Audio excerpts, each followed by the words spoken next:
The second installment of the built environment indaba, just seeing legislation just put under the spotlight as role players. Various of them are just gathering into the Gallagher Convention Center to ensure that there's synergy here and this industry gets the best out of the role players that will be playing their part here in ensuring that there's the tightening of legislation. So we see various of those players just coming through to say that there's a need to ensure that there's collaboration as well on various of these projects between government and the private sector, but they're saying as well the industry needs to be protected. Most of them even going to an extent of saying that they don't want to see this built industry going the same route as the textile industry in terms of where we find ourselves now. But also this coming through at the back of that report released by Minister Thembisi Melane. She'll be here forming part of these engagements here with role players, lessons that would be drawn from there as well. And I'm going to bring into the conversation now Lufuno Rasiku, who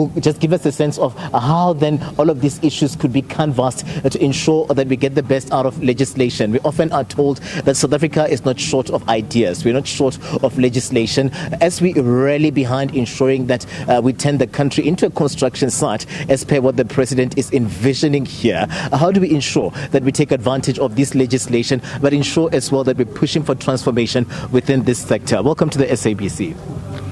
Thank you, Katlego. Thank you for having us. So there are two things. One is that legislation needs to be projectized. It needs to have deliverables. This is a new legislation you have. It intends to do 1, 2, 3. How far are you with that legislation doing that? So part of the reason why we are here is to track legislations like Public Procurement Bill, the CIDB Amendment Bill, and say this is what this legislation seeks to achieve.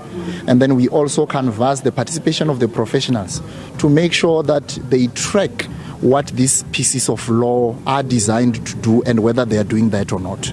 So today we are here to tick some of the boxes to say the Public Procurement Bill was enacted by the President last year in July 2024. How far are we in making sure that it becomes a tool of transformation? The same applies to the CIDB Amendment Bill, which is underway as well. But the most important thing is to invite our industry players to say when you see a piece of law being enacted or it's through amendment phase, participate so that you don't sit back and complain about slow pace of transformation when you are not part of these laws that are supposed to be driving transformation in the industry. What worries you? I mean, we see your name dropping and even going to an extent of saying that there are, companies, Chinese companies that are existing and they're starting to dominate this space. And what worries you? What has been happening in this particular space? There are concerns that have been raised as well around the projects that are not seeing their finality, and that comes through in terms of hampering the delivery of services. Where are we? What worries you in terms of all of these issues that you are canvassing here today? Yeah, so two things. In terms of the projects that are not seeing the end, there are issues of project financing that in terms of transformation, they are lagging behind in terms of particularly the historically disadvantaged individuals that are owning this company. You cannot have a large majority of black companies being strangled by finances when there are so many systems and funding structures available in the country.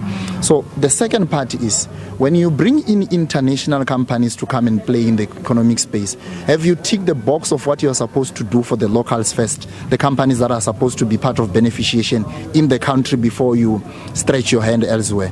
And second to that, do you have the evidence that these companies that are coming from international spheres are highly specialized, that this work cannot be done by companies that are local here?